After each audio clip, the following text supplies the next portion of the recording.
Coming up next on Art Rocks, a Shreveport artist whose portraits offer connection and self-discovery for artist and subject alike. My style is more a blended style. I'm a less impressionistic, I'm much more subtly blended in my painting. Plus, a taste of what you'll discover during a visit with Alexandria's Historical Society. That's all coming up next on Art Rocks.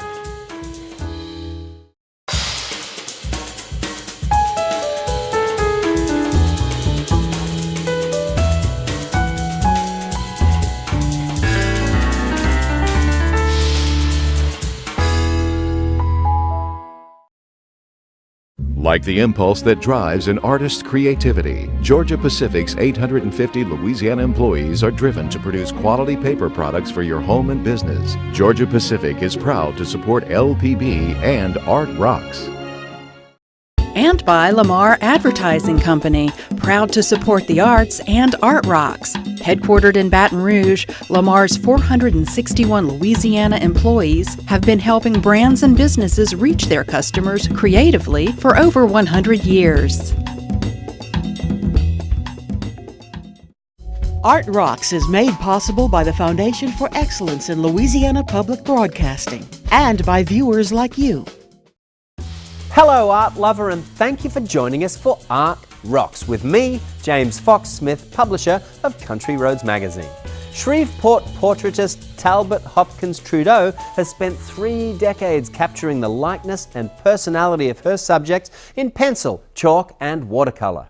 Though a proficient painter of landscapes and still lifes, Hopkins' first love remains portraiture, which, as a painfully shy child, she found was a means of connecting with and talking to people. Talbot shares her story, which leads right back to famed Louisiana artist Clyde Connell.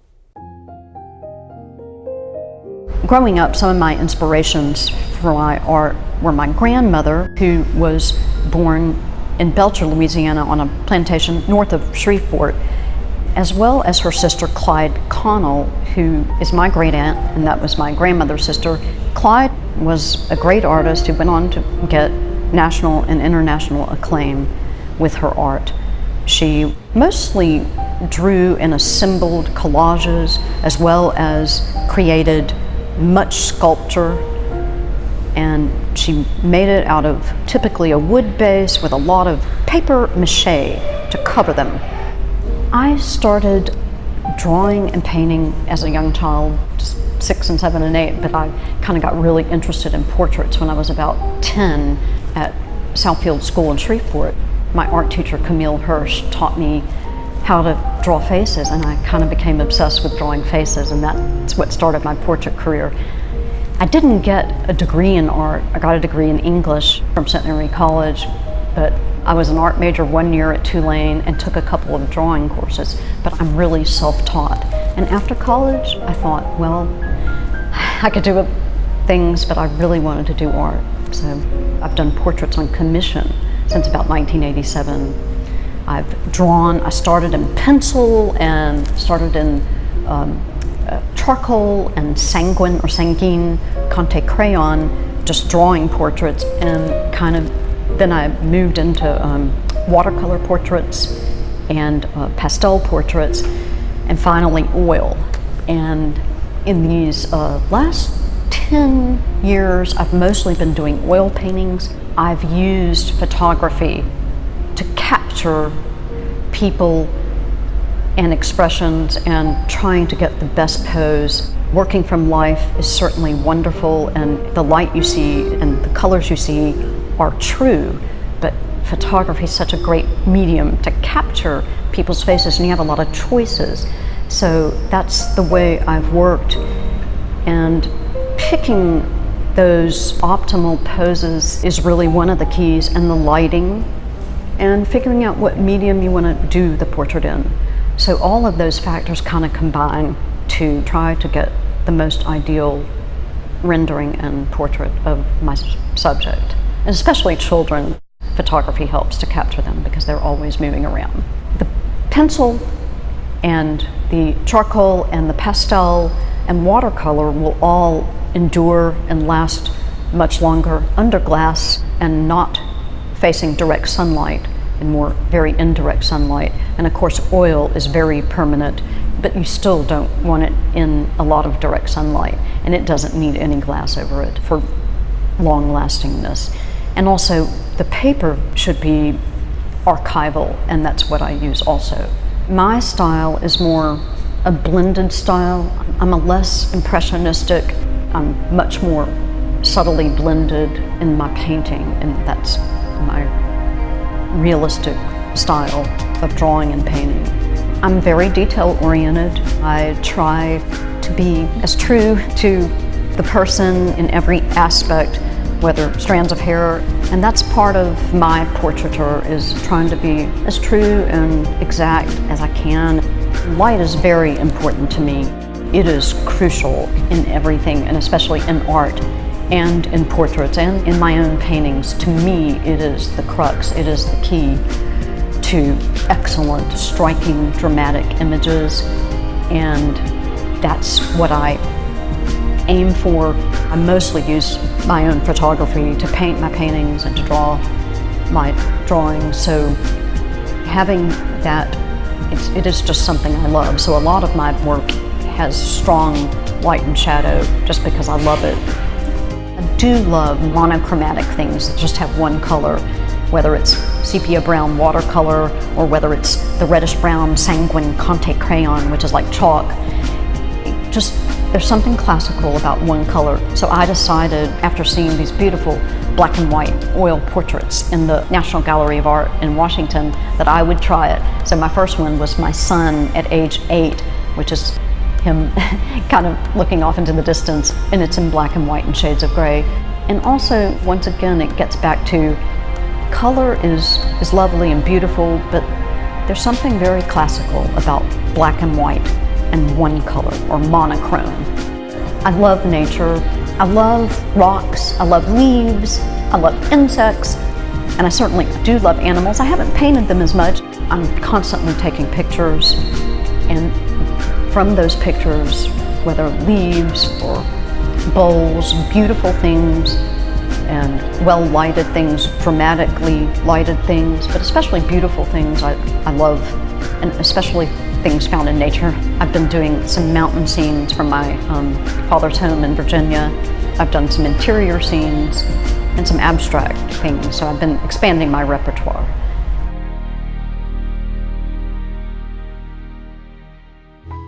And here's your last chance, because time is running out, to get tickets for our Art of Food dinner, featuring Chef Philip Lopez and artist Jacqueline Bishop. I'll be here for the event and would love to see you for a 4-course feast being served here at the LPB studio next Sunday. Tickets are $125 per person, and sales benefit the Foundation for Excellence in Louisiana Public Broadcasting. Visit lpb.org/box office to reserve your seat at the table now.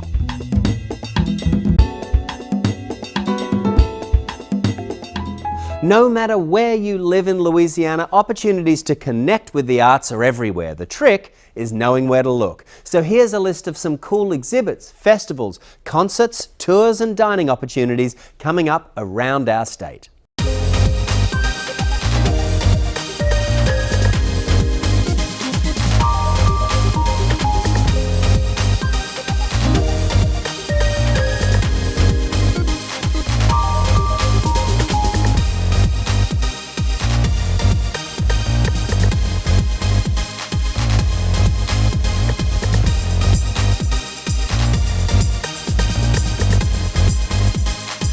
To learn more about these and other events in Louisiana, keep your eyes peeled for a copy of Country Roads magazine.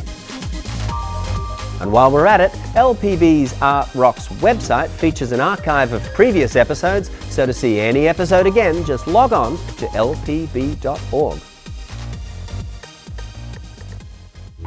Step to the beat now, because we're off to Ohio to spend some time with a jazz pianist who has shared the stage with some of the world's best musicians. Khalid Moss is not only a widely acclaimed musician, he's also a renowned teacher. Here's his story. I began playing the piano when I was about 5 or 6, but before that, My mother, when she was carrying me, she always concentrated on music and wanted her offspring to be musically talented. So when I came out of the womb, I was already marked, and I didn't really discover my true gift till much later. When I went to high school, I wanted to play football, and my mother said I couldn't play football, so I had to join the band, and that's the single most angry at her I'd ever been in my life. So I joined the band, and it was a good thing because I played clarinet, and it taught me how to read. When I went to college, I really didn't know what I wanted to do. Majored in psychology, sociology, things like that. At Ohio University at that period of time, they had a piano in every dorm, and just for fun, I used to go down and play, and people would gather around and listen. And it got to the point where my first gig, $10, and I was so happy I called my mother. I mean, it was $10. And a light went off and said, well, maybe I can make some money doing this, and just progress from there. I joined the Ohio University Jazz Band, and I was chosen over several other pianists, and I really kind of got serious about it then. And one year I said, well, I'm just going to take a year off from college and dedicate myself learning what I want to learn on piano. And that's when jazz really came in. John Coltrane, Miles Davis, people like that really caught my ear, and that was something I wanted to replicate. I began practicing that. And a few years later, my girlfriend and I, we decided we wanted to make the move to New York. I started practicing with Pharoah Sanders. He's another pretty renowned musician. And eventually I got the gig with him. And from there on, the rest is kind of history. I worked with Yusef Lateef and Betty Carter and people like that.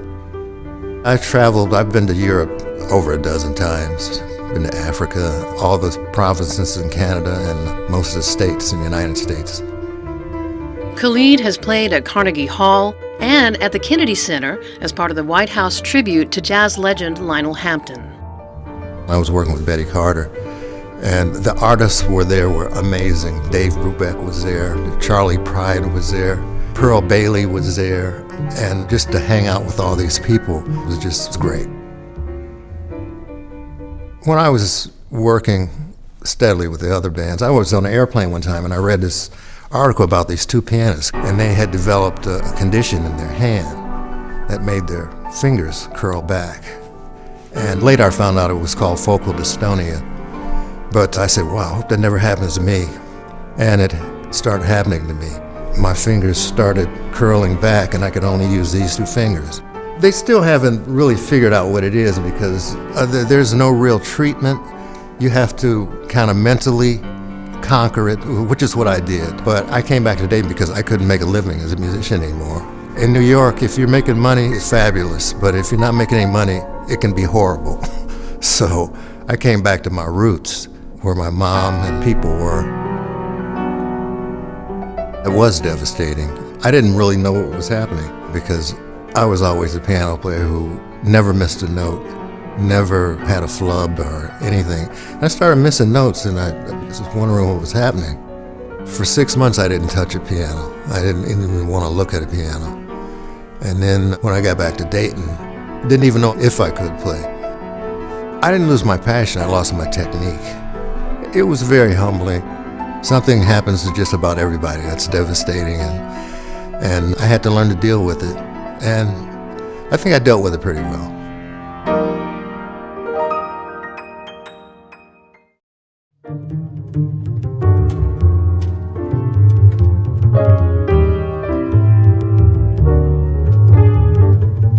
So I gradually figured out certain things that I could do and applied them to my technique. And within a year, I was back all the way back. My spiritual resurrection when I realized I could play again is something it's kind of profound. I don't know why it happened or what happened, but it happened and I'm over it. I've overcome it. I relearned everything. I got a gig at L'Auberge. For the next 5 years, I was playing there 5 nights a week. I joined the band Standard Time, which featured Michael Wade on trumpet. And we had a ball. You know, we traveled and recorded and did a lot of things. After that, I was fortunate enough to be the singer, Kathy Wade. She's from Cincinnati. I was her music director for 10 years. And we traveled Montreal, we traveled to Louisiana, and traveled all over. He has taught piano, was the jazz columnist for the Dayton Daily News, and is playing more. It's my moment of zen. It really is.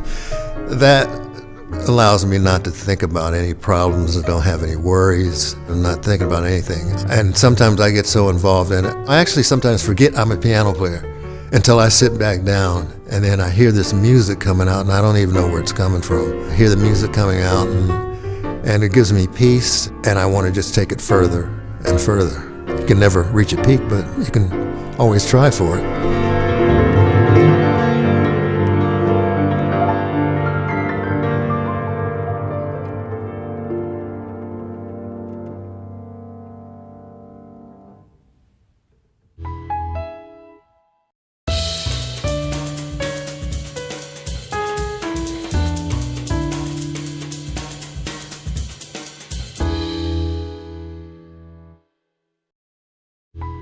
Go west, young man, to San Antonio, Texas, where the Guadalupe Arts and Cultural Center has been creating programming that celebrates Mexico's independence for almost 2 decades.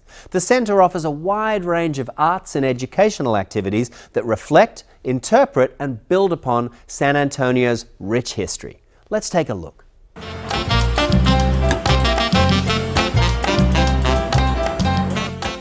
At the Guadalupe Cultural Arts Center, we have amazing programming all year round. We have our Guadalupe Theater, and that's where we present major musicians, plays, performances. But in addition to that, we have an academy where we teach everything from mariachi music to folklorico dance. So we have something for everyone and for all ages. My name is Belinda Menchaca, and I am the Director of Education for the Guadalupe Cultural Arts Center.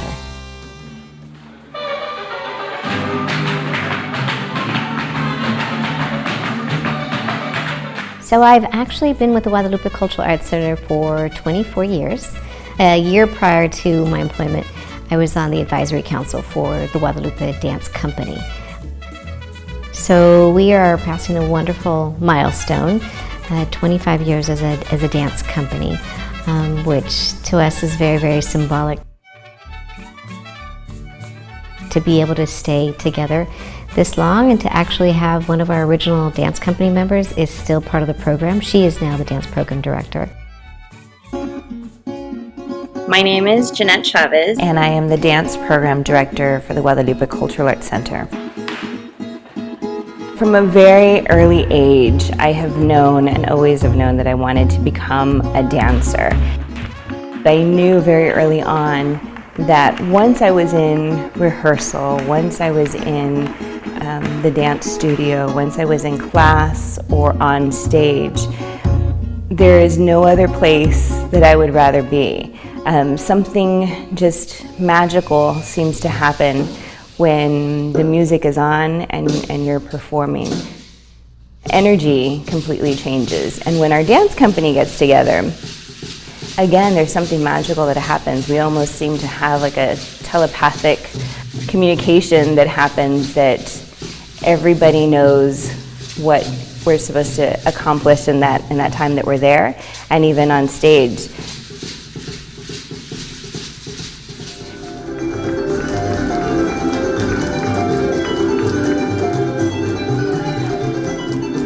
The Guadalupe Cultural Arts Center has a great significance in our life because they've provided us a very safe and creative environment for us as a dance company, for our creative work, for allowing us to bring some of the best instructors from Mexico, from Spain, because we also perform flamenco dance, Spanish dance. It's our families that nourish us and that motivate us and that inspire us. The children and the families that we teach that are learning from us, and we hope that we're providing great role models for our students and their families. We're connecting them to culture, we're connecting them to music, we're connecting them through something that's culturally significant and very, very, very rich. So that's the benefit of our work, is that we get to share it with others, with our students, but also with our audience members. And we pass along all of our knowledge and our information to our academy students. So our academy is the foundation of our work. It's the academy that actually provides our future. They are our future dancers, and so by sharing that information, we hope that we're going to have another 25 years to celebrate as a dance company.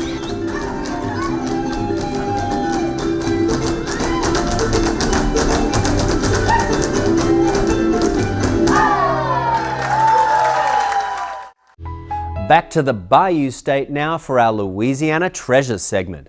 It comes to us from the Alexandria Museum of Art, a facility that, in addition to its magnificent permanent collection, also brings national and international travelling exhibits to central Louisiana. Catherine Peers is here to tell us more. The Alexandria Museum of Art is a fine art museum. Our collection scope is modern and contemporary Louisiana, Southern, and American artists in that order of importance. In 1998, they did a capital campaign called The Jewel on the Red, and they raised the money to build this modern addition onto the historic bank building that had been the museum previously. So now our building is a beautiful combination of a historic building and a modern contemporary building, kind of like our collection that starts at early 20th century and comes right into contemporary artwork. We've been celebrating the 40th anniversary this year, and one of the ways that we've been celebrating it is we're putting in our first permanent collection gallery that'll be installed on the 3rd floor. Our museum has about 4,300 square feet of exhibition space, half in the 3rd floor galleries and half on the 1st floor galleries.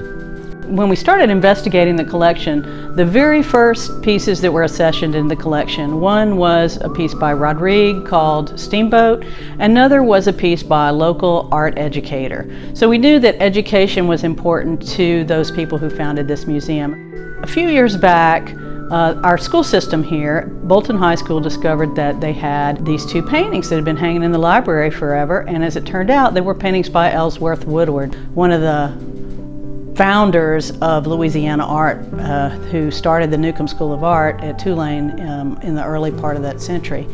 And so we hold those pieces and they're very precious to us. Recently we purchased a work by Michaelopoulos. He had donated a piece to us, but we recently purchased a work that's from his early works that's signed by his name Mitchell. Now, he didn't start as a Mitchell. They came as Michaelopoulos to America. They Americanized their name to Mitchell, and after he became an artist, he went back to his original name. Of course, we have works by Clementine Hunter. Our museum is close to Melrose, and we have several of her works in the collection, as well as some other self-taught artists. We're way out in Reno, Nevada now, where Tia Flores' intricately embellished gourds express a creative interaction with Mother Nature and the rich artistic traditions of the Great Basin peoples. Take a look.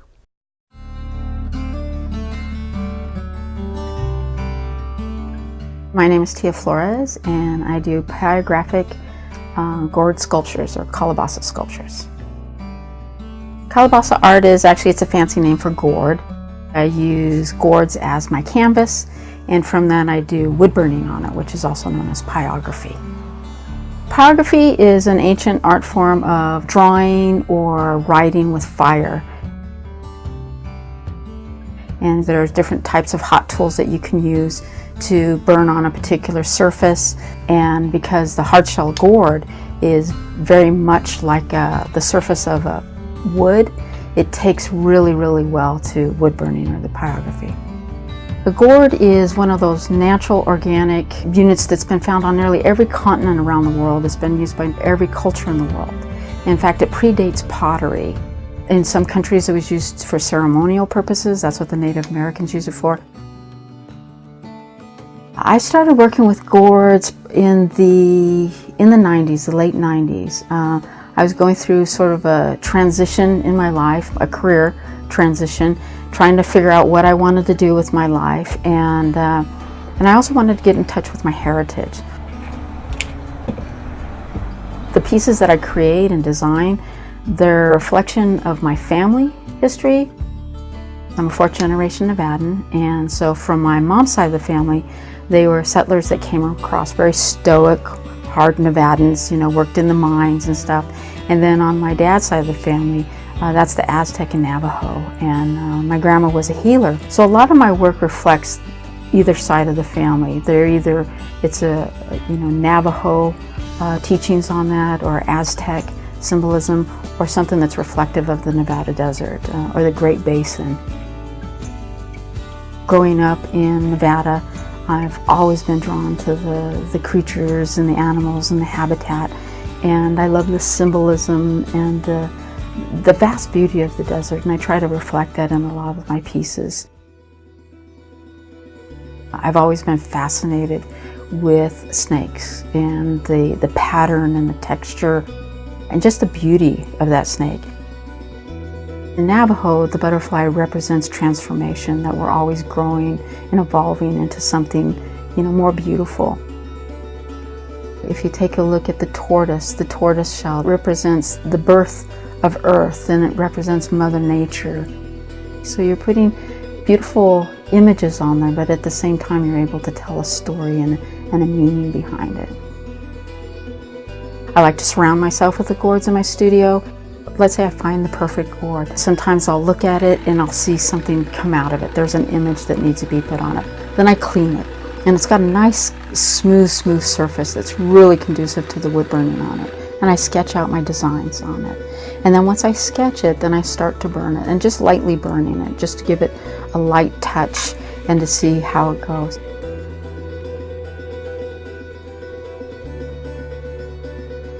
When I'm making my art, there's nothing that separates me from the gourd, because I have to hold it, I have to cradle it the whole time I'm working on it. There's just this nice connection. You almost go into a different state. As you're burning it, the smell almost reminds you of sitting around a campfire. It's very meditative and very relaxing. Your mind can go off into different corners, especially when you're sitting around, you're embracing the gourd, and there's just that earthy connection that I just love to work with.